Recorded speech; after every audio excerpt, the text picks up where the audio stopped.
Also servus miteinander bei Einmal um die Scheiben. Servus. Ich habe heute einen Special Gast neben mir und zwar einen Almerer, einen Beni Hafner. Servus, wie geht's dir? Servus. Gut. Gut. Also, ich bin heute. Ich bin noch nie in meinem Leben so früh aufgestanden, glaube ich, wie heute. Und jetzt ist schon 1:30, ich bin immer noch nicht ganz wach. Aber sonst geht's mir gut. Gut, also wir quatschen gleich noch Runden und fahren eine Runden um den Tegernsee, da wo du daheim bist. Genau. Aber jetzt hören wir erstmal in deine neueste Single rein. Und zwar Busheiselparty.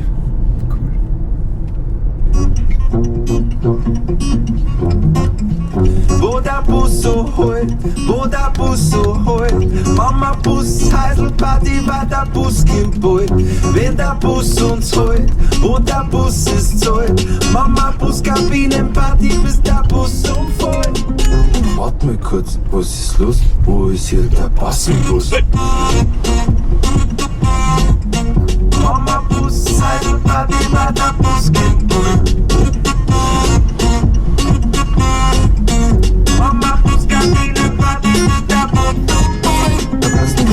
Das du kann Mama gekonnt. Jawohl! Sauber, sage ich. Geile Nummer.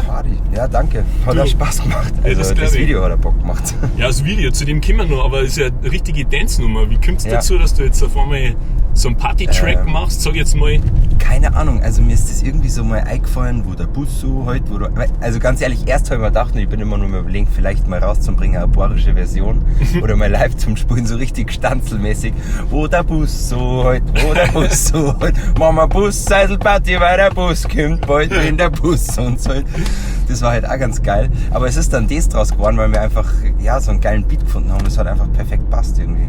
Ja. Das ist im Studio entstanden eigentlich. Also es ist spontan entstanden. Also das Lied an sich hat es irgendwie schon so ansatzweise gegeben, aber wir haben im Studio einfach dann das komponiert. Ja. Zum Song. Und was du gerade gesagt hast, live, wenn du jetzt solo unterwegs bist, weil du bist ja solo oder mit der Band unterwegs, ja. Wie machst du das live? Wie bringst du den Bass hier? Hast du schon irgendwas? Jo, hast du schon eine Idee? Stompbox. Ah, ja, genau. Also das funktioniert eigentlich echt gut. Da ist zwar Tuba dabei und eigentlich ist nicht voll nur Tuba, halt die Kazoo, die spiele ich ja selber. Und mit Stompbox und Gitarre ist ja funktioniert. Ja, also quasi so ein Bredel am Boden ist das, genau. Gell? Genau, einfach ein Bassdrum, eine Bassdrum im Grunde. Und das Stompbox ist halt eine elektronische Bassdrum. Ja, du weißt das ja besser als ich. Ja. Nein, also das funktioniert gut. Wir haben es ja schon einmal gehört, glaube ich, da wo du am Olympiastadion gespielt hast. Ja. Das war echt cool. Ich ehrlich, also ich habe ja gewusst, ich spiele ja heute im Olympiastadion und Busheiselparty, vorher ja eigentlich auch noch nie gespielt live. Und ich habe mir gedacht, ich muss das halt ausprobieren und habe die Stompbox auch das erste Mal live hergenommen. Und da dachte ich, scheiß drauf, wenn du schon einmal im Olympiastadion spielst, dann probier's wenigstens, dass es einfach nur bummst. Dann muss es schämmern. Und Gott sei Dank hat es funktioniert, ja. Ja, mega. Ja, richtig cool. Also echt eine geile Nummer und so richtiger Party-Track und kommt da ganz gut an, glaube ich jetzt, oder? Ja, also soweit ich weiß schon. Ja, auf jeden Fall. Und Video hast du gerade erwähnt. Also das Video ist echt richtig geil geworden, muss ich echt sagen. Und zwar, also das Intro und das Outro schon allein. Also es ist wirklich der Wahnsinn. Mit dem Jonas, der ist so krank. Ja, ich wollte gerade sagen, also bei dem geil, Intro, da hat es mich echt zerrissen. Also ich glaube, da hast du auch kurz mal schmunzeln müssen. Ja, weil das war ja eigentlich, es war halt so halb improvisiert eigentlich. Und der Jonas ist halt einfach der Wahnsinn, der Typ. Und ich habe ja schon was Lachen verkneifen müssen. Mein Herz, glaube ich, sogar kurz im Video, dass die Kamera eigentlich ist ja das Lachen fast nicht verkneifen. Ja, also das ist echt original, oder? Ja. Ja, du, man hat schon gespannt, ihr haltet da zusammen am Tegernsee, oder? Muss ich jetzt da links, oder? Links, ja. Ihr haltet zusammen, oder? Haben die Spätzl von dir gemacht, das Video, oder wie? Genau, ja, das sind eigentlich aus Lengriers, also da hinter Dates. Nicht, dass ich was falsch sage. Das ist ja ganz schlimm. Aber ja, genau, das sind halt gute Kumpels von mir und wir waren in Amerika zum Beispiel das Jahr noch, bevor das losgegangen ist mit Corona. Ja, und das sind die Los Brutalos, mit denen ich jetzt auch schon 2 Songs gemacht habe. Einmal Bauwagen und einen in Barz. Und die haben halt eine Filmfirma und daran halt echt geile Videos. Ja. Und genau, da halten wir halt irgendwie zusammen. Wir machen Mucke zusammen und dann Videos so geben und nehmen einfach. Ja, genau, so soll es sein, oder? Dann bleibt das irgendwie auch in der Familie. In der Familie, ja. Ist echt so. Ja, doch, stimmt. Das ist echt so, ja. Ja. Na, aber das ist cool, wenn man dann weiß, weil die sind dann auch ein bisschen, ja, wie soll ich sagen, die sind einfach dann mehr dabei, also einfach, Ja. oder? Und die sind halt auch so blöd es jetzt klingt, aber die sind halt auch krank genug im Kopf. Die sind halt irgendwie einfach ein bisschen geistesgestört, aber jetzt im Positiven. Ja. Und auf sowas habe ich halt irgendwie Bock, weil mit denen kannst du dann einfach einmal Ideen umsetzen und ums Eck denken. Ja. Das ist halt nicht 0815 wie die Jungs. Kannst ja kreativ sein, einfach so richtig. Ja, das merkt man schon auf jeden Fall. Also auch produziert ist mega geil und einfach auch die Idee dahinter ist cool. Der Bus ist kultig. Der Bus, das war auch ein Glücksfall einfach, aber der ist Wahnsinn gewesen, der Bus. So geil. Ja. Also das müsst ihr euch echt anschauen, das ist echt ein mega geiles Video geworden. Schaut es euch an, ja. Ja, genau. Busheisel, genau. Was hat es mit dem Busheisel auf sich? Ist das ein spezielles Busheisel da am Tegernsee oder? Also wo wir Draht haben, das waren ja insgesamt 3 Busheisel.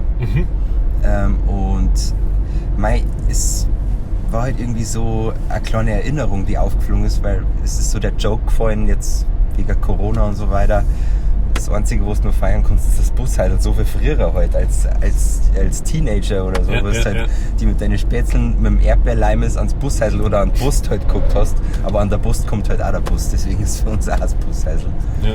Und so ist das Lied entstanden einfach, ja. Ja, coole Geschichte.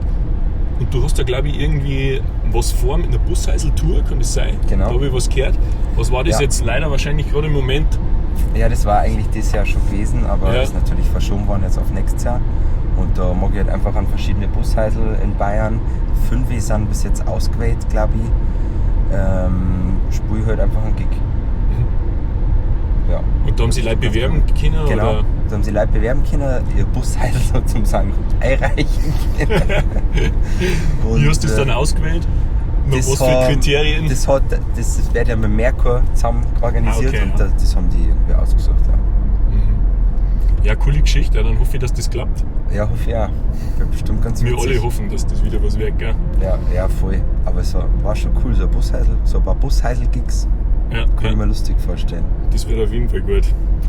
Ja, du, jetzt haben wir gerade über das Video geredet. Und jetzt hören wir uns nochmal einen Song von dir. Und zwar hast du einen Song gemacht zum Film, der im Sommer in die Kinos gelaufen ist. Und zwar der Film heißt Mit dem Rückwärtsgang nach vorn. Genau. Und dazu hast du einen Song gemacht, der heißt Otto an der Mauer. Und da hören wir jetzt mal rein. Okay.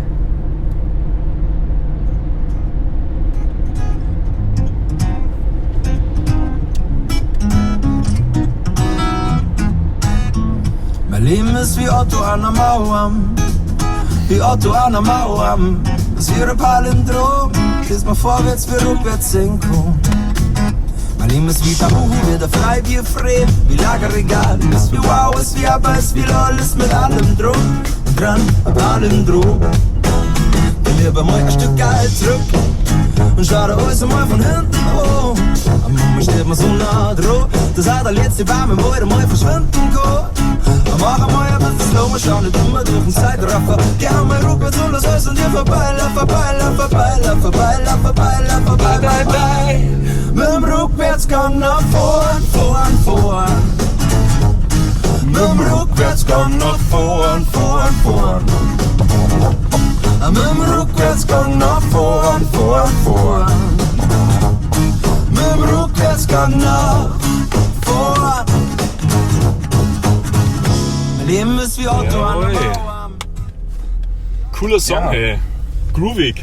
Ja, war heute ein Auftrag eigentlich vom Regisseur. Ja. Der hat mich gefragt, ob ich wieder als Lied einen Filmtitel machen will, so mit dem Rückwärtsgang nach vorn. Weil der hat ja schon mal einen Film gemacht, der hat geheißen Ein Dorf steht Kopf. Da habe ich auch schon den Filmtitel geschrieben. Und ja, so ist der Song entstanden, genau. Ja, cool. Wie ist das, wenn du dann für einen Film einen Song machst?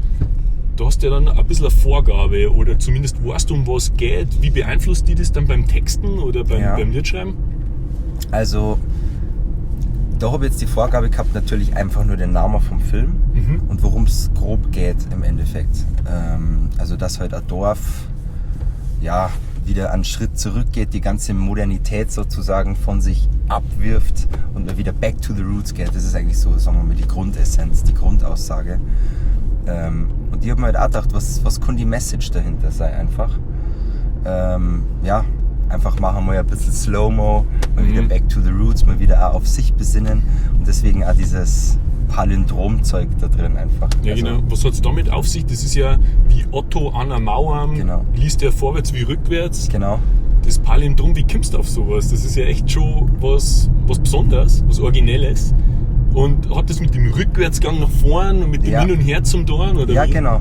Also, wie ich auf das Palindrom gekommen bin, keine Ahnung. Ich weiß es ehrlich gesagt nicht. Aber ich habe es halt irgendwie kennt.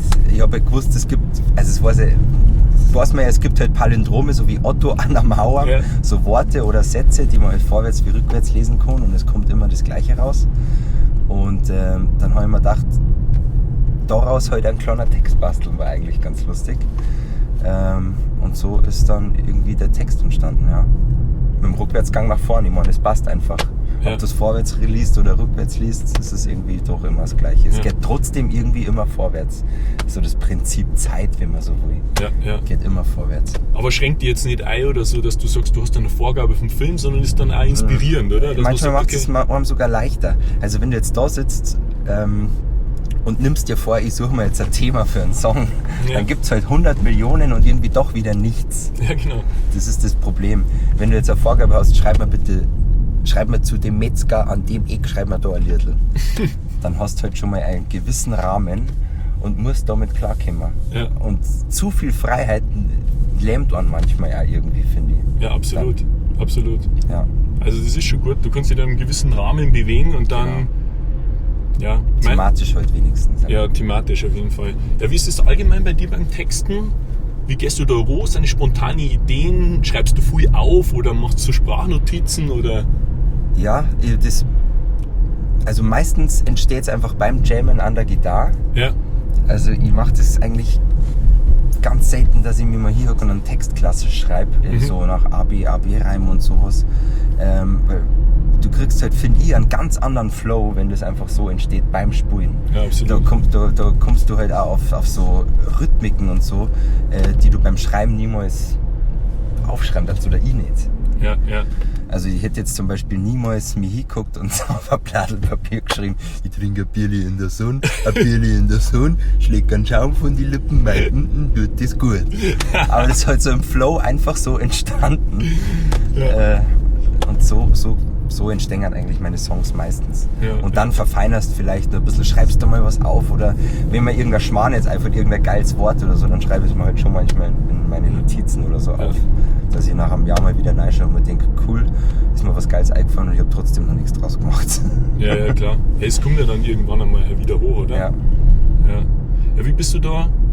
Bist du dann jemand, der sagt, der muss droh bleiben am Song? Also machst du dann lieber die Sachen irgendwie fertig oder sagst so, oh, ich muss den Flow jetzt nutzen und schreibst dann fertig oder lässt du einmal was liegen und dann Ja, holst du es das- wieder raus oder ist das total unterschiedlich? Also gefühlt lasse ich irgendwie alles liegen.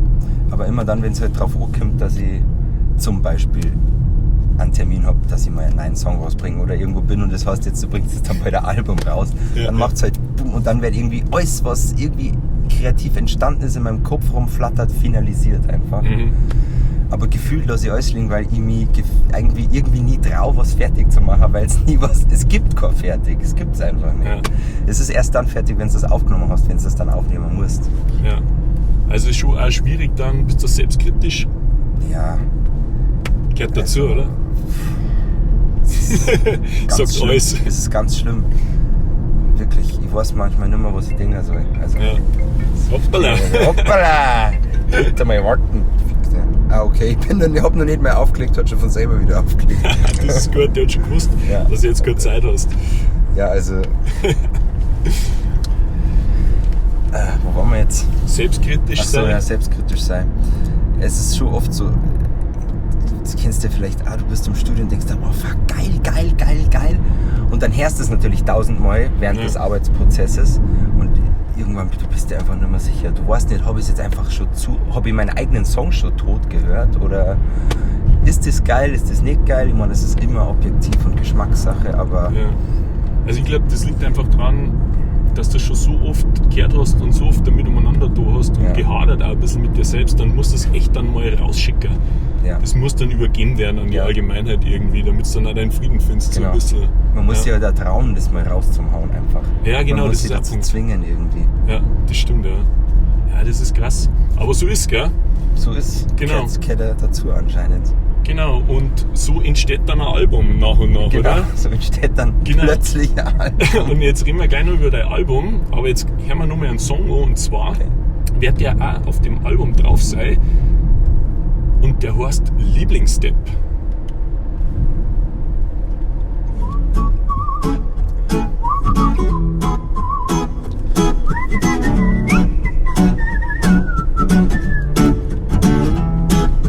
Manchmal wünschst du dir, ich soll mich einfach nur verpissen und dann weiß ich ganz genau, du darfst mich morgen wieder vermissen, drum bleib ich lieber da. Versteck mich heute im Keller, dann weiß ich, wenn's mich anrufst, bin ich morgen auch wieder schneller daheim. Und dann wart ich, wenn's sein muss, bis morgen. Und wenn so länger dauert, nur mehr bis morgen. Weil dann weiß ich, kommst du mir wieder zu. Ich bin dein Lieblingsstep, den ich liebe. Hätte ich keinen Lieblingsstep, ja, wenn ich die nicht hätte. Sommer wieder kurzer Sommer, Sommer wieder kurzer Sommer, Sommer wieder kurzer Sommer. Du bist mein Lieblingsstep, Sommer kurzer Sommer, Sommer wieder kurzer Sommer, Sommer wieder kurzer Sommer. Du bist mein Lieblingsstep, Sommer kurz.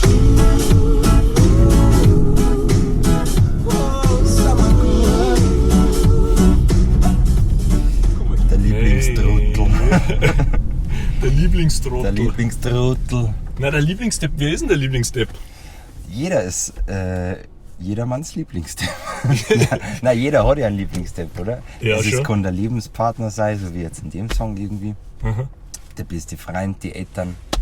Aber man hat doch irgendwie, jeder hat so eine Person, die er eigentlich liebt einfach, weil es halt Familie ist oder Freundin oder was weiß ich. Aber mei, was sich neckt, das liebt sich oder andersrum. Ja, Ist halt so. Ist halt dann irgendwie der Lieblingsstep, gell? ja. Also Gibt nett ja an gemeint. jedem, ja nett, man gibt ja an jedem so Ecken und Kanten, die einen irgendwie so aufregen. Manchmal auch nur, weil man nur Die das links Beste, ja genau. Manchmal auch nur, weil man nur das Beste für den Menschen will, gell? Ja, ja, ja. Sowieso, Sowieso. ja. Und genau, also ist ein nett gemeintes Lieblingsstep. Ja, ja. Ja, ist, Aber trotzdem ein Depp. ja. Und ein markantes Wort. Der Lieblingsstep. So. Ja. Aber wenn du sagst, es ist schon nett gemeint, dann und für einen Partner oder für ja, jeder hat so einen Lieblingsstep. Ja. Da verdammt mir schon ein, zwei einfallen jetzt also Schon, gell? spontan. Ja, ja, auf jeden Fall. Ja, und das ist eben auch eine Nummer von dem neuen Album. Und jetzt reden wir mal ein bisschen über das neue Album, was kommt. A Quantum Prost heißt das Album. Das ist ein interessanter Name. Ja. Und zwar, da fallen mir gleich ein paar Sachen ein. Und zwar A Quantum Prost. Wie viel hat das mit James Bond zu tun? Weil da heißt ja der Film Ist ein natürlich Quantum schon- Trost. Genau. Ist natürlich schon, die Erklärung dahinter ist immer so, also ich versuche mal immer, es gibt für mich dann im Nachhinein immer 1000 Erklärungen dafür. Aber wir fahren gleich drauf vorbei, du siehst das gleich sogar wahrscheinlich. Da ist unser Stammborzen, das Quantum. Ja, das war nämlich meine zweite Frage, ob das was mit dieser Porzel Genau, zu tun hat. im Bermuda-Dreieck, das Quantum, wo wir halt schon 1000-mal wirklich versackt sind, abgestürzt sind, alles da drunten erlebt haben. Und auch gerade in der Zeit jetzt habe ich mir halt auch gedacht, für viele, vielleicht ist das jetzt sehr pauschalisiert, aber für viele ist ja so ein Prost nur der einzige Trost. Okay. Und deswegen ein Quäntchen Prost auch nach Bierle in der Sonne, so als Weiterführung gedacht. Deswegen so der verzwickte Name, ja. Ja. Ja, cool, dann merkt man schon, dass du. Und ein Quantum Prost ist natürlich auch ein Prost im Quantum. Also im Club Quantum. Ah, ja, Weißt, okay, wenn ja, du genau. da Prost ist, dann ist das auch ein Quantum. Ja, ja, ja. Also quasi vielfache Bedeutungen Genau. und ja, das widerspiegelt schon wieder so deinen Wortwitz, den du da beim Texten hast. Das merkt man schon. Das ist echt cool. Ja, und wann kommt das raus? Wann ist es soweit? Also am 11. Dezember gibt es das zum Fortbestellen und dann kann man es physisch, also CD heute gibt es erstmal nur bei mir zum Kaufen einfach. Ja. Genau. Ja, und hast du jetzt lang dran gearbeitet an der ganzen Nummer oder seit wann ist das in Entstehung? Ich kann es ehrlich gesagt nicht genau sagen, aber ich war ja ich habe ja die eine Hälfte sozusagen mit dem Max aufgenommen und die andere Hälfte mit dem Andi Frei in der Schweiz. Und ja, wir haben eigentlich einfach aufgenommen. Also es war jetzt nicht so, dass jeder Song, den wir aufnehmen, unbedingt aufs Album muss. Wir Okay, haben ja. halt so ein bisschen so Sammelsurium so zum Song. Und da haben wir dann halt das ausgepickt, was so am coolsten passt. Ich wollte jetzt auch, also die Songs passen schon irgendwie alle zusammen. Es ist alles was aus meinem Leben. Aber es ist halt auch jeder Song anders einfach, gell? Ja, Also ja. ich wollte jetzt da jedem Song das geben, was der Song halt so bracht. Ich wollte nicht alles gleich klingen lassen. Ja, also eine bunte Mischung einfach auf Bunte dem Album. Mischung, genau. Ja, haben wir jetzt auch schon ein bisschen gehört. Ja, Dancey, groovige Nummern, chillige Ja. Nummern dabei. Es macht ja auch aus, oder? So das Verschiedene. ja, ich mag mich nicht so in einer Konvention irgendwie zwängen lassen. Also habe einfach Bock drauf, das zu machen, worauf ich Bock habe. Ja, schick gesagt, schick gesagt. Ja, und wie war das mit verschiedenen anderen Leuten zusammen zum Arbeiten? Ja, sau geil. Du hast halt immer nur einen anderen Einfluss einfach. Ja. Und anderen kreativen Input noch, andere Wege an die Sache ranzugehen. Ja. Ist schon cool. Einfach noch irgendwie neue Ideen, oder? Und, Ja. und wo du sagst so, ja okay, der bringt seine Erfahrung ein, Ja. du bringst deine Erfahrung ein und man trifft sie dann in der Mitte oder, Genau. oder ja, wie soll ich sagen, das entwickelt sich einfach dann gemeinsam, das ist echt Ja, und cool. halt, was halt einfach auch mit das Wichtigste ist, ist, dass du mit den Menschen einfach gut klarkommst. Und ich komme mit Max und mit dem Andi einfach saugut klar. Und das merkst du halt dann einfach, wenn du was aufnimmst. Ja, absolut. Und die Stimmung im Studio geil ist. Beim Andi zum Beispiel, da bin ich dann 4-5 Tage in der Schweiz, Mhm. zweimal gewesen. Und es ist halt geil, wenn du von morgens bis abends nichts anderes machst als Mucke und Aufnehmer, 5 Tage lang. Mhm. Natürlich saufen und was weiß ich. Also ist ja klar. Gehört dazu. Gehört dazu. Und bis in die Nacht rein, ich meine, das ist halt einfach ein geiles Feeling. Du bist halt dann so drin einfach. Ja, Du ja. kommst halt heim, bist komplett erschöpft eigentlich, aber hast sofort Bock weiterzumachen, weil du so im Modus bist. Ja. Das ist das Geile einfach. Ja. Du hast einfach das gemacht, worauf du Bock hast Ja. und so richtig schön, ich sag mal, auf eine gute Art und Weise einfach Ja. fertig, Genau. oder? Voll geil. Und der Max und der Andi sind halt auch so Leute, die sagen halt nicht, ja, jetzt klang's dann langsam, sondern die machen halt dann diesen und ziehen halt einfach durch. Das Ja, ist halt ja. geil. Das Songwriting machst du allein, ich meine jetzt mal abgesehen davon, dass du mit den anderen zusammengearbeitet hast Ja. und so und Ideen, aber so deine Texte, das Songwriting machst du allein Ja. und Also schreibst du alles selber und so weiter, oder? Genau. Und dann bin ich aber immer offen für irgendwelche Vorschläge, weil es gibt immer Sachen, auf die kommst du selber nicht. Ja, ja. Das ist ganz logisch. Ja, und das ist halt dann so ein Hin und Her, auch musikalisch. Also Ja, ja. da werden sie halt dann, ist schon manchmal so, dass ich da schon mit Songs komme bin und die dann plötzlich am Ende total anders rauskommen, weil man dann halt jammt. Und auch der Andi ist ja zum Beispiel auch ein genialer Musiker, der holt dann das Instrument aus und das Instrument raus und dann entsteht was ganz anderes. Ja, Ja. Ping-Pong spielen. Du hast mir mal erzählt, dass du mal bei so Songwriter-Camps auch warst oder so. Bist du auch ab und zu noch, wie ist sowas? Ja. Wie darf man das verstehen, wenn du sagst, du schreibst deine Sachen ja eh selber, aber Genau. dann vielleicht einmal für andere? Genau. Oder nimmt man da auch was mit für sein eigenes Ja. Album? Oder? Voll. Allein durch das für andere Schreiben habe ich jetzt schon so viel Leute kennengelernt und wieder so viele Wege ja, und so viele Arten zu arbeiten, zu texten und so weiter. Du lernst da immer extrem viel. Also wenn ich für andere schreibe, lerne ich für mich selber immer so viel. Oft ist es dann auch so, dass ich mir denke, fuck, den Song hätte ich eigentlich ja gerne für mich selber geschrieben. Aber das ist einfach geil. In Österreich gibt es so ein Songcamp, da war ich jetzt das 2. Mal, da bist auch eine Woche. Und das ist halt auch wirklich, da bist du richtig fertig, wenn du rumfährst. Ja, ja. So viel Musik auf einem Raum und so viele geile Leute, nur kreative Leute, Produzenten, Texter, Musiker. Und auch wirklich Top-Leute. Also da sind halt Leute dabei, die bei Helene Fischer Song irgendwie 5 Songs mit drauf haben und lauter so zeigt. Es ist halt dann auch irgendwie voll die Ehre da, dass du ein bisschen mitmischen darfst. Und du lernst halt einfach brutal viel. Ja, das glaube ich. Du lernst so coole Leute kennen. Das ist eigentlich das Geilste. Ja. Du hast Ja. Connections, ja, aber irgendwie überall so ein bisschen hin Ja. und kannst du von jedem dein Rat holen. Das ist schon ein cooles Netzwerk dann einfach. Ja. Mucker unter sich sind halt alle so entspannt. Das macht dann schon Bock. Ja, schon. Nein, also das klingt super. Also da glaube ich, da kann man einiges mitnehmen. Und das klingt echt spannend, ja, weil wo du mir das dann mal erzählt hast, da habe ich mir schon gedacht, so, okay, wie läuft das ab und wie ist das dann und wie viel nimmt man da von sich selber mit und wie viel sind die anderen auch bereit, da irgendwie dem seinen Platz zu geben und so weiter. Also es ist echt ein spannendes Thema. Die Entscheidungskraft, also oft ist so, wenn es jetzt kein Camp ist, sondern man trifft sie wirklich, es kommt ja auch manchmal vor, dann bist du halt zum Beispiel, habe ich da so ein Studio, also Hobby nicht, aber gibt es ein Studio in Österreich, wo ich dann hinfahre, zum Manu Sticks, da hocken wir uns dann ein, dann sind halt da die Künstler oder die Band. Ich als, das jetzt mal sagen, als Ideengeber und ich fahre da völlig unvorbereitet hin, ich versuche mich dann ein bisschen in die Band hineinzuversetzen, auch wie das auf der Bühne wirken darf. Für mich ist es ein bisschen eine Parodie auch, irgendwie. Inwiefern? Also eine Parodie ist ja was, du versuchst dich in jemanden hineinzuversetzen und das dann im Extremen wiederzugeben eigentlich. Ja. Ein bisschen ins Lächerliche gezogene vielleicht.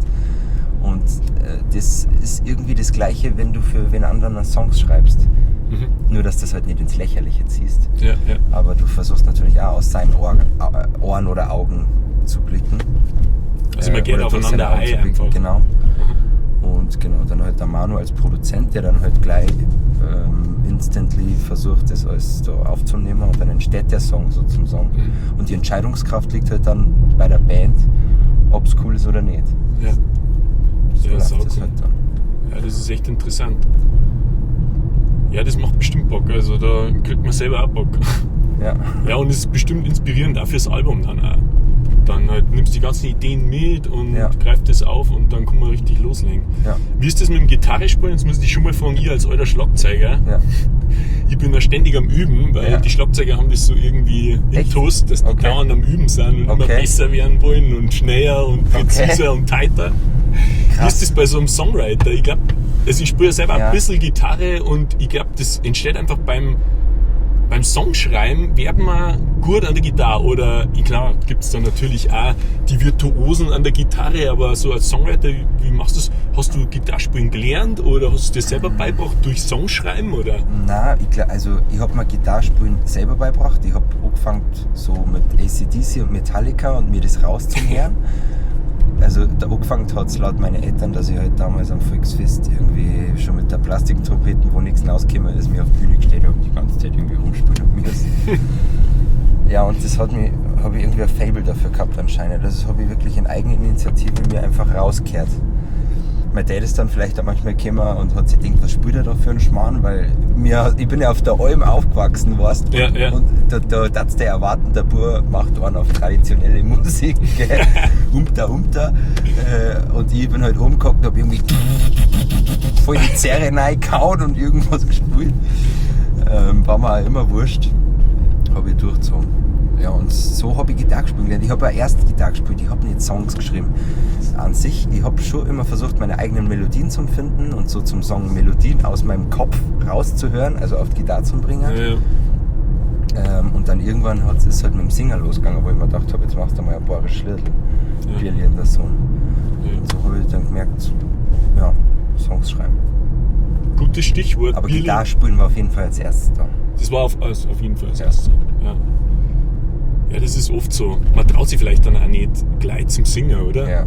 Nein. Also kann ich mir vorstellen. Ich habe mich ewig nicht traut. Ich war da so ein Schisser. Ich bin ja vor 4 Jahren oder so das erste Mal auf der Bühne gestanden und mir geht's ja heute noch scheiße, bevor ich auf die Bühne gehe, wirklich. Ich weiß, auf der Bühne ist dann alles cool, aber ich habe mir das eigentlich nie traut. Ich habe mir immer geschämt vor Leuten zum Spielen. Ja. Brauchst du aber nicht. Danke. Du, weil du es gerade schon erwähnt hast, Bierli in der Sonne, das kennen ja eigentlich schon alle, aber wir hören jetzt trotzdem mal rein. Okay, ja cool, passt, ich kenn's ja nicht.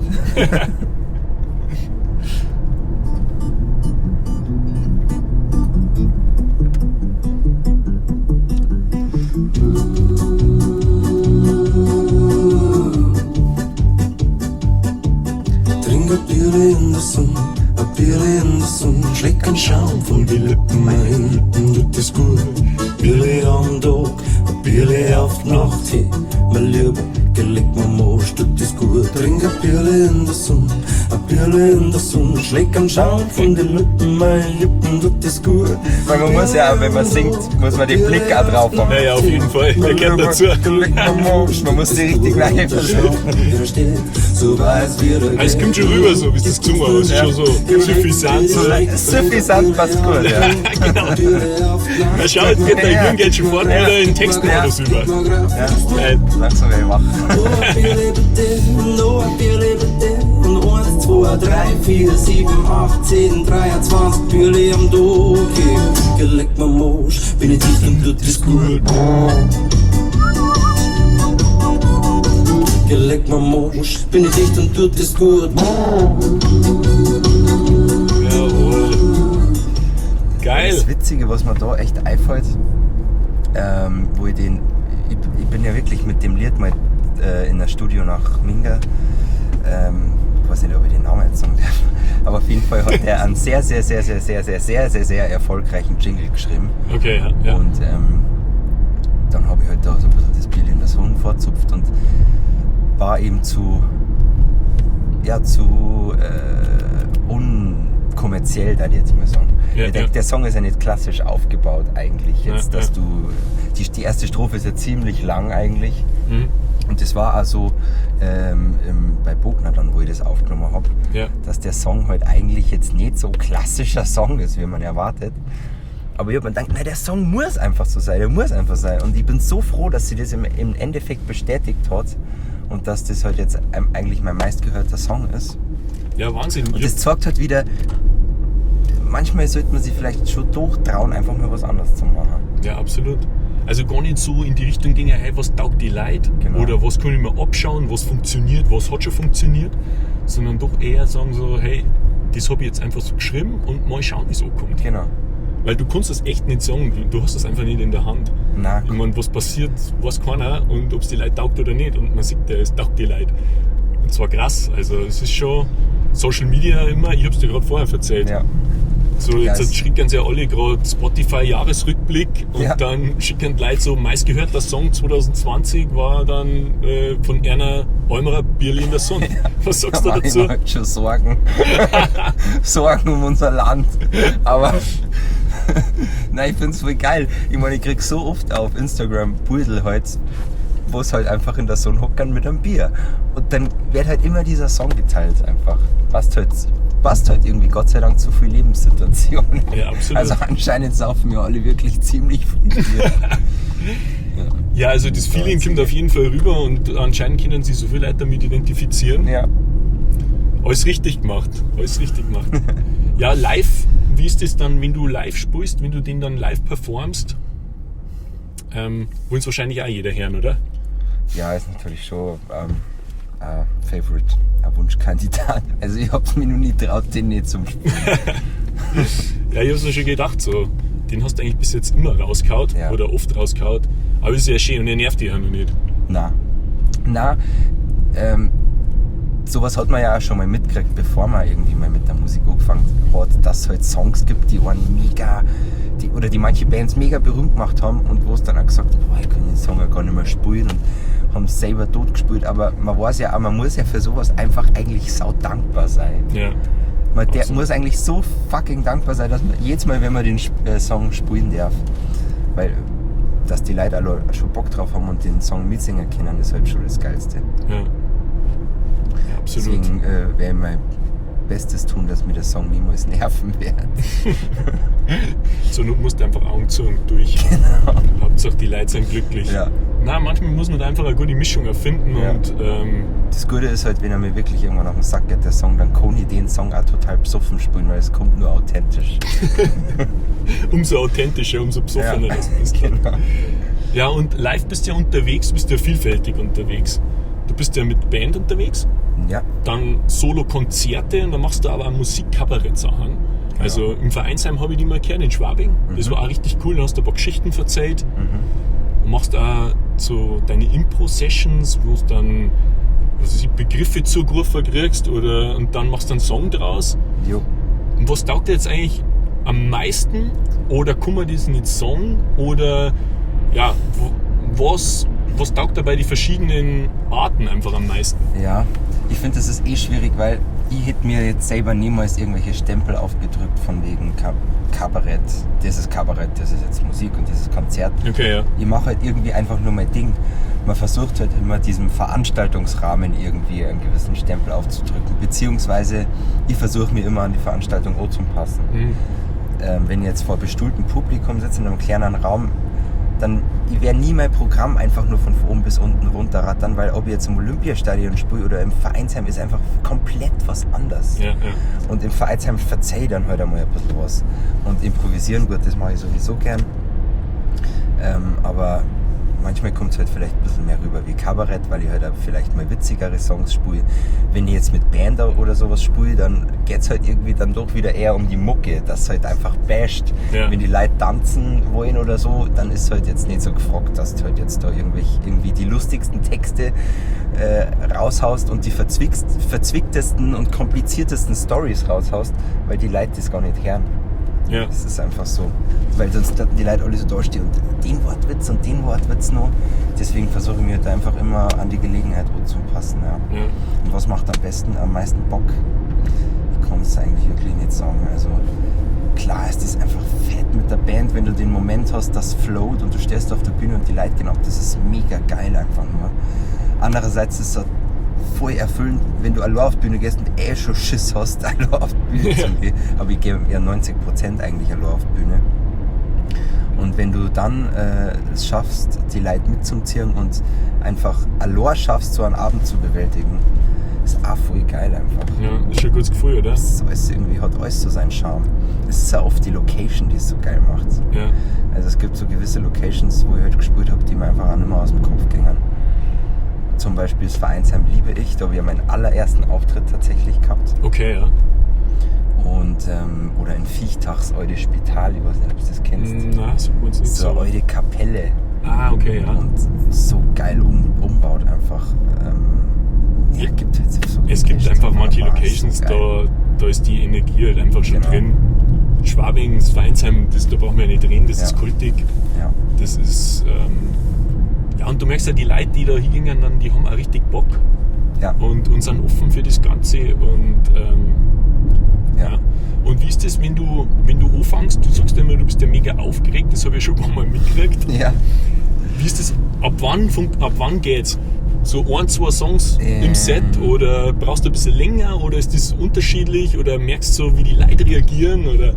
Ja, es ist tatsächlich so, dass eigentlich beim ersten oder zweiten Song dann relativ okay ist, also eigentlich vorbei ist. Manchmal ist es mal schon passiert, dass das dann mitten im Auftritt wieder kommt. Okay. Also oft, du machst ja oft eine Pause, wenn Ja. du so, keine Ahnung, 2 Stunden Programm hast bei bestuhltem Publikum, hast du ja mal eine Pause und dann geht die Nervosität auch wieder los in der Pause und das ist halt echt, du denkst so, scheiße. Hättest du halt durchgespielt. Ja. Ja, Pause ist allerdings echt so eine Sache. Da musst Ja. du nochmal von vorne anheizen das irgendwie ist, so. Das ist so eine Sache. Ja, manchmal machst du das, manchmal nicht. Liegt da manchmal am Veranstalter einfach, ob sie es machen oder nicht. Ja, klar. Genau, manchmal kommst du nicht aus. Ja. Ja, cool. Jetzt hätten wir noch eine Nummer, wo wir reinhören. Und zwar passend zu unserer Zeit. Jetzt neigt sich ja das Jahr 2020 dem Ende hin. Ja. Und du hast letztes Jahr schon mal einen Song gemacht für Weihnachtsplatten und der heißt Happy New Beer. Ja.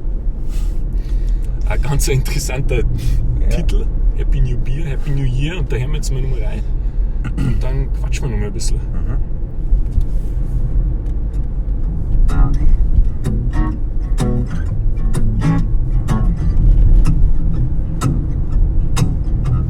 Ich schwör, ab Punkt 1200 ist Schluss mit Aperol. Das wird der erste ohne Alkohol.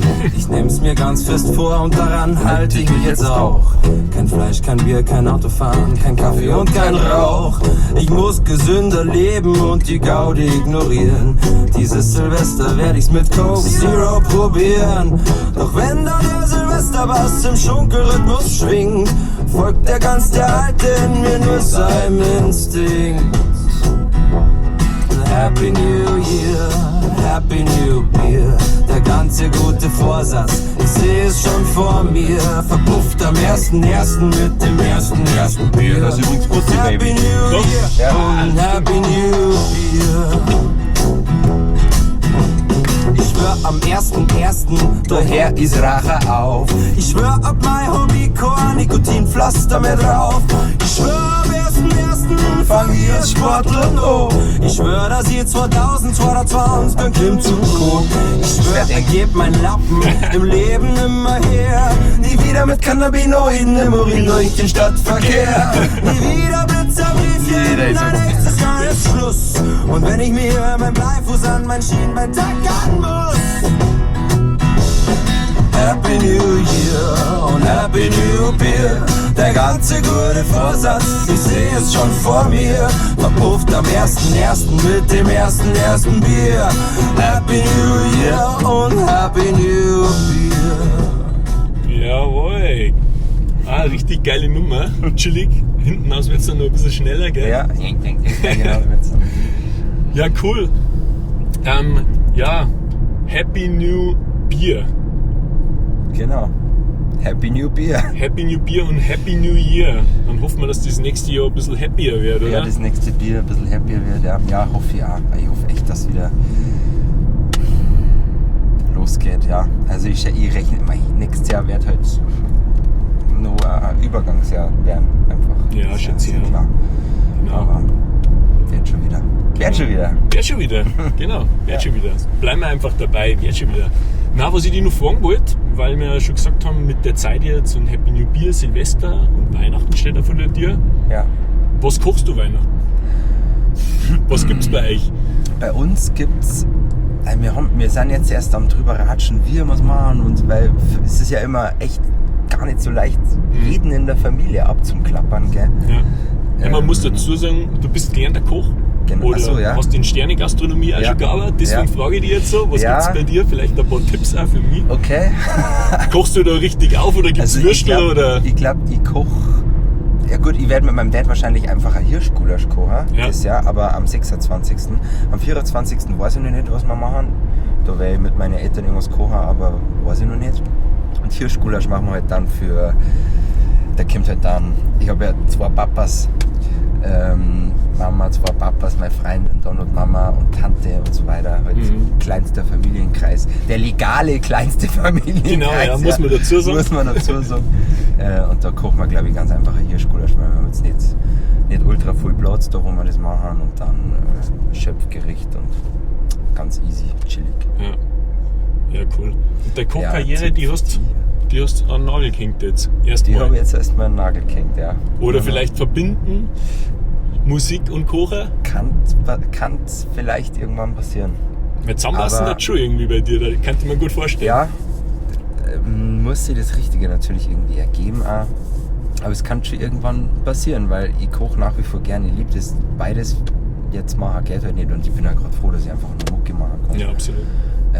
Aber es war schon cool, da irgendwie ein Konzept zu finden. Ja. Im Sommer hast du mal angefangen, oder? Dann hast du mal von der Alm um 1, 2 so Kochvideos gemacht, Social Media. Kann das sein? Instagram oder so? Das war auf meiner Terrasse. Ach, das war auf deiner Terrassen, okay. Ja. Stimmt, ja. Nichts zum Tor gehabt. Ein bisschen Und einen Kochen. fertigen Kaiserschmarrn hast du gemacht. Ja. Was war das? Ja, den habe ich. Das ist auch, Happy New Beer ist ja entstanden, weil ich ja beim Biergarten vom Käfer in der ganze so letztes Jahr eben zu Silvester Ja. oder nach Weihnachten so 4 Tage Veranstaltung gemacht habe. Happy New Beer haben wir das Ganze genannt. Deswegen habe ich ja extra für die Veranstaltung dann den Song geschrieben. Ja. Und die haben mir dann eben so eine Genussbox gegeben zu Corona, wo sie einen Kaiserschmarrn gemacht haben. Da habe ich jetzt so ein kleines Video gemacht, dass ich den schon fertigen Kaiserschmarrn nochmal verfeinere, dass er so richtig geil ist. Also du hast es da dann nicht nehmen lassen, du hast ihn schon ein bisschen verfeinert. Genau. Dann noch. Ja, Okay. Und wie war er dann? der war unglaublich geil. Ja, Das war echt gut, muss ich sagen. Also, war gut. ja. Super. Ja, das lassen wir jetzt mal so stehen. Ja. Genau. Und dann kommen wir auch schon langsam am Ende zu. Jetzt sind wir schon 2-mal rumgefahren. Ja, Gleich jetzt haben wir schon 2-mal um den See, gell? Aber echt schön bei euch. Aber 2-mal haben wir es jetzt schon geschafft. Jetzt, wenn du dir noch was wünschen darfst für nächstes Jahr und wie es weitergeht und für einen Ausblick für die jetzt, was darfst du jetzt sagen? Also ich wünsche mir einfach wirklich für nächstes Jahr, dass so blöd klingt, ich das niemals sagen, aber ich vermisse den Schweiß fremder Leute. Dass man endlich mal wirklich richtig eng aneinander irgendwo im Club, in einer Bar oder auf einem Konzert steht, ja, voll am besten. Das wünsche ich mir, auf jeden Fall. Ja. Was wünsche ich mir für mich? Ja, eigentlich auch genau das, aber das wünsche ich mir für uns alle. Und für mich wünsche ich mir, dass mir die Ideen nicht ausgängen eigentlich. Das, glaube ich, ist ein sinnvoller Wunsch. Ja, das ist auf jeden Fall. Da müsst du noch früh Alben machen kannst. Ja. Ja, wunderbar. Also in diesem Sinne, bleibt's gesund, Bleibt's gesund, ja. bleibt's brav und hört's fleißig an Almerer. Bleibt's nicht brav. Das Album A Quantum Prost kommt raus jetzt dann bald. Ja. Holt es euch, kauft es euch, streamt es, hört es an, schickt es eure Freunde. Und in diesem Sinne, macht es gut.